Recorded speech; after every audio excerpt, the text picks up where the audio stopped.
ओडिशा में फतेह हासिल करने के लिए कांग्रेस ने चुनावी रणनीति तैयार कर ली है। स्टार प्रचारक पहले चरण में होने वाले 4 लोकसभा और 28 विधानसभा क्षेत्रों में प्रचार करेंगे। इस क्रम में सोनिया गांधी, प्रियंका गांधी, राहुल गांधी के साथ तेलंगाना के मुख्यमंत्री रेवंत रेड्डी के भी ओडिशा आने की उम्मीद है। इसी के साथ कन्हैया कुमार के रोड शो की भी संभावना है। ओडिशा में लोकसभा चुनाव से पहले नेताओं के पाला बदलने का दौर जारी है। इस क्रम में कोरापुट जिले के लक्ष्मीपुर से पूर्व विधायक कैलाश चंद्र कुलेसिका भाजपा में शामिल हो गए हैं। हालांकि कुछ दिनों पहले ही वह कांग्रेस छोड़ बीजेपी में शामिल हुए थे, लेकिन लक्ष्मीपुर से उन्हें टिकट न दिए जाने पर नाराज होकर उन्होंने पार्टी छोड़ दी और भाजपा में शामिल हो गए। ओडिशा की पूर्व मंत्री कमला दास का कटक में निधन हो गया है। उन्होंने कटक के एक निजी अस्पताल में अंतिम सांस ली। उनके फेफड़ों में संक्रमण हो गया था। मृत्यु के समय उनकी उम्र 79 वर्ष थी। बीती रात 12:15 पर इलाज के दौरान उन्होंने दम तोड़ा। वह बीजू पटनायक एवं नवीन पटनायक की कैबिनेट में मंत्री रह चुकी हैं। बीजेडी कैंडिडेट लिस्ट बीजेपी मुखिया और ओडिशा के मुख्यमंत्री नवीन पटनायक ने बालेश्वर लोकसभा सीट पर पार्टी के उम्मीदवार की घोषणा कर दी है। नवीन पटनायक ने हाल ही में भाजपा छोड़कर बीजेपी में शामिल हुई लेखा श्री को बालेश्वर से उम्मीदवार बनाया है। इसी के साथ नवीन पटनायक ने 9 विधानसभा सीटों के लिए भी उम्मीदवारों की घोषणा कर दी है। ओडिशा में लोकसभा चुनाव के साथ साथ विधानसभा चुनाव होना है। चुनाव को लेकर नवीन पटनायक की पार्टी बीजू जनता दल ने 38 सदस्यीय घोषणा पत्र कमेटी का गठन कर दिया है। इस कमेटी का अध्यक्ष सांसद चंद्रशेखर साहू हैं। वहीं अमर पटनायक को संयोजक की जिम्मेदारी दी गई है। इस घोषणा पत्र कमेटी में 6 लोगों को उपाध्यक्ष बनाया गया है। ओडिशा पॉलिटिक्स। ओडिशा भाजपा के प्रदेश चुनाव प्रभारी विजय पाल सिंह तोमर ने कहा कि भाजपा के शेष उम्मीदवारों की सूची जल्द ही जारी होगी। उन्होंने कहा कि राज्य की शेष सभी विधानसभा सीटों के लिए प्रत्याशियों के नामों की घोषणा 20 तारीख तक हो जाएगी।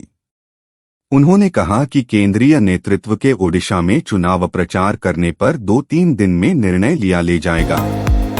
ओडिशा में कांग्रेस के विधायक मोहम्मद मुकिम को बड़ा झटका लगा है।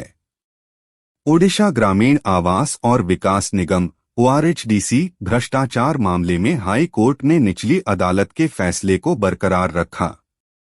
भुवनेश्वर विशेष विजिलेंस अदालत ने उन्हें 3 साल जेल की सजा सुनाई थी। हाई कोर्ट से निराशा हाथ लगने के बाद अब विधायक मोहम्मद मुकिम क्या करते हैं, इस पर सबकी नजर है। राज्य सरकार की ओर से जीवन जीविका सहायता योजना में सभी राशन कार्ड धारकों को 1,000 रुपये सहायता राशि दी गई है। राजगांगपुर ब्लॉक में इस योजना में 23,889 कार्ड धारक परिवारों को शामिल किया गया था।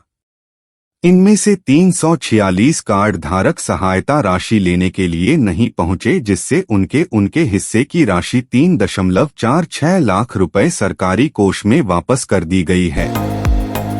ओडिशा में बरगढ़ जिला अध्यक्ष और पूर्व सांसद प्रभास सिंह ने बीजेपी पार्टी की प्राथमिक सदस्यता से इस्तीफा दे दिया है। इस्तीफा देने के लिए वह नवीन निवास आए और पार्टी सुप्रीमो नवीन पटनायक को अपना इस्तीफा सौंपा। इस चुनाव में प्रभास बरगढ़ लोकसभा सीट से चुनाव लड़ने के लिए बीजेपी से टिकट मिलने की उम्मीद कर रहे थे, लेकिन पार्टी ने उनकी जगह परिणीता मिश्रा को टिकट दे दिया। भुवनेश्वर के बालेश्वर जिले के जलेश्वर प्रखंड मोहम्मदनगर पटना पंचायत के चालंती गांव में अचानक वज्रपात गिरा और इस कारण काफी नुकसान भी हुआ। वज्रपात के कारण एक घर की दीवार टूट गई और छत को भी काफी नुकसान पहुंचा। वहीं इसके अलावा इसी गांव में एक नारियल का पेड़ भी पूरी तरह से झुलस गया और घर में टीवी, फ्रिज, कूलर सहित कई बिजली का सामान भी जल गया। राज्य के सरकारी अस्पताल में कार्य करने वाले डॉक्टर निजी अस्पताल में जाकर कार्य कर रहे हैं और इस पर पाबंदी को लेकर हाई कोर्ट में एक जनहित याचिका दायर की गई है। इस याचिका को हाई कोर्ट ने स्वीकार कर लिया है और इस संबंध में हाई कोर्ट ने राज्य सरकार से जवाब तलब कर 4 हफ्तों में जवाब दाखिल करने को कहा है। भोजपुरी स्टार पवन सिंह को भाजपा ने आसनसोल से प्रत्याशी बनाया था, लेकिन उन्होंने चुनाव लड़ने से मना कर दिया। फिर आरा से चुनाव मैदान में उतरने की चर्चा थी। इस बीच भोजपुरी के power star Pawan Singh Karakat Lok Sabha seat चुनाव लड़ने का फैसला किया है।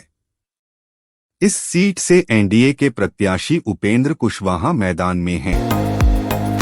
लोकसभा चुनाव से पहले एक बार फिर ईवीएम चर्चा में हैं। ईवीएम को लेकर लगातार सवाल उठाने वाले दिग्विजय सिंह ने फिर यह मुद्दा छेड़ा है। इस बार उन्होंने चुनाव आयोग पर भी आरोप लगाया कि आयोग उनके सवालों का जवाब नहीं दे रहा है और नहीं मिलने का समय दे रहा है। उन्होंने ईवीएम को लेकर 3 सवाल भी आयोग से पूछे हैं। मायावती के करीबी माने जाने वाले भीम राजभर आजमगढ़ लोकसभा से बसपा के प्रत्याशी बनाए गए हैं। उनका मुकाबला भाजपा सांसद दिनेश लाल यादव निरहुआ और सपा नेता धर्मेंद्र यादव से होगा। बहुजन समाजवादी से घोषित सदर प्रत्याशी भीम राजभर मऊ जनपद मुख्यालय से करीब 7 किलोमीटर दूर मोहम्मदपुर बाबूपुर गांव के रहने वाले हैं। वह 1985 से पार्टी के सक्रिय सदस्य हैं। समाजवादी पार्टी ने शुक्रवार को लोकसभा प्रत्याशियों की एक और लिस्ट जारी कर दी। सपा ने उत्तर प्रदेश में 2 और प्रत्याशियों के नाम का ऐलान किया है। कौशाम्बी से पुष्पेंद्र सरोज और कुशीनगर लोकसभा सीट से अजय प्रताप सिंह उर्फ पिंटू सैंथवार को टिकट दिया है। सपा कांग्रेस गठबंधन में कौशाम्बी व कुशीनगर सीट सपा के खाते में आई थी। सीएम योगी ने कैराना लोकसभा क्षेत्र में आयोजित जनसभा को संबोधित करते हुए कहा कि भाजपा सरकार ने निजी नलकूप किसानों को फ्री में बिजली मुहैया कराई है। बेटी के जन्म से लेकर वैवाहिक जीवन तक की योजना हमने बनाई है। पहले केवल 2-3 जिलों के लोग ही सरकारी भर्तियों में शामिल होते थे। पहले माफिया सिर चढ़कर बोलते थे, अब दंगा करने वाले दंगा करना भूल गए हैं। कांग्रेस नेता शशि थरूर ने वामपंथियों पर वोट बांटने का आरोप लगाया है। शशि थरूर ने कहा कि यह विडंबना है कि वामपंथी संसदीय सीट पर भाजपा विरोधी वोटों को विभाजित करना चाहते हैं और वायनाड में गठबंधन धर्म का प्रचार करना चाहते हैं, जहां से राहुल गांधी चुनाव लड़ रहे हैं। कांग्रेस नेता ने कहा, लेफ्ट के पास भाजपा के कुशासन को लेकर कुछ नहीं है। प्रधानमंत्री नरेंद्र मोदी ने देश से प्रमुख 7 गेमर से मुलाकात की और उनके साथ कंप्यूटर और मोबाइल पर गेम भी खेला। इन गेमर के साथ मुलाकात को संक्षिप्त वीडियो साझा किया गया है और पूरा एपिसोड शनिवार को प्रसारित किया जाएगा।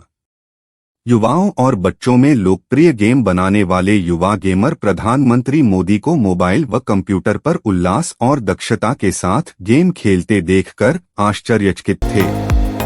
इंटरनेट मीडिया मंचों का अत्यधिक दुरुपयोग किए जाने पर सुप्रीम कोर्ट ने चिंता जताई है।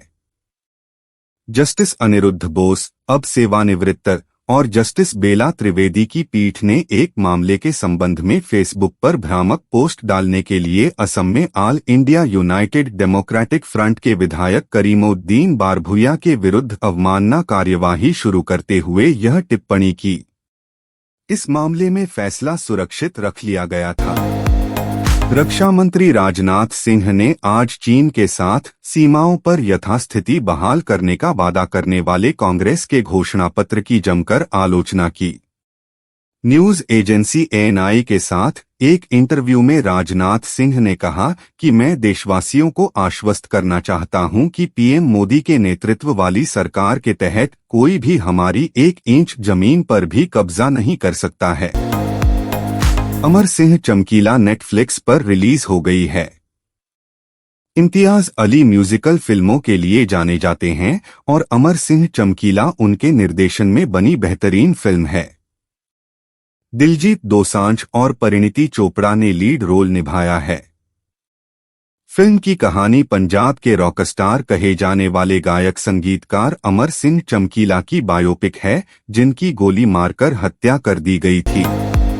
14 साल बाद आ रही एकता कपूर निर्मित फिल्म LSD 2 ट्रेलर अगले हफ्ते सिनेमाघरों में रिलीज हो रही है। टीजर आउट होने के बाद से ही फिल्म काफी चर्चा में है। अब मूवी का ट्रेलर भी आउट हो गया है। ट्रेलर का एक एक सीन रोंगटे खड़े कर देने वाला है। टेक्नोलॉजी की दुनिया पर आधारित फिल्म इंटरनेट के सच से पर्दा उठाती है। साल 2024 में दो बड़ी फिल्में बड़े मियां छोटे मियां और मैदान एक साथ थिएटर्स में रिलीज हुई। दोनों ही फिल्मों में बॉलीवुड के सुपरस्टार्स लीड रोल में थे। बड़े मियां छोटे मियां में अक्षय कुमार और टाइगर श्रॉफ तो वहीं मैदान में अजय देवगन शामिल हैं। हालांकि दोनों फिल्मों के बजट में काफी अंतर है। भारतीय टीम के पूर्व ऑफ स्पिनर हरभजन सिंह ने मुंबई इंडियंस के तेज गेंदबाज को IPL का सुपरस्टार करार दिया है। हरभजन सिंह ने कहा कि लोग अधिकतर विराट कोहली या MS धोनी की बात करते हैं क्योंकि यह बल्लेबाजों का खेल है, लेकिन आप अगर IPL के सुपरस्टार की बात करें तो यह तेज गेंदबाज अब तक सबसे आगे हैं। जाने भज्जी ने किसका नाम लिया। रोहित शर्मा का बल्ला इंटरनेशनल क्रिकेट में इन दिनों जमकर बोल रहा है। हिटमैन क्रिकेट के तीनों ही फॉर्मेट में बल्ले से खूब धमाल मचा रहे हैं। बल्ले के साथ साथ रोहित की कप्तानी भी लाजवाब रही है। इस बीच रोहित ने इंटरनेशनल क्रिकेट से संन्यास को लेकर अपनी बात रखी है। भारतीय कप्तान ने बताया है कि अभी वो ऐसा कुछ नहीं सोच रहे हैं।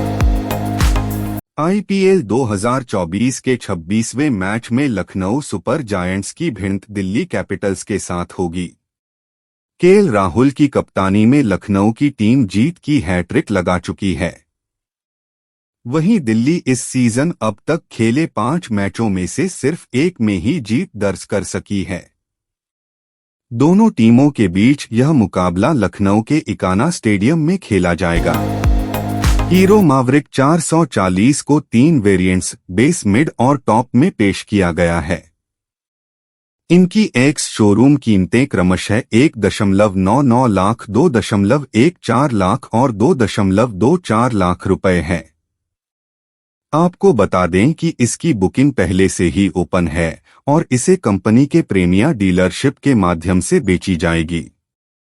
ब्रांड ने घोषणा की है कि वे 15 अप्रैल से मावरिक 440 की डिलीवरी शुरू करेंगे।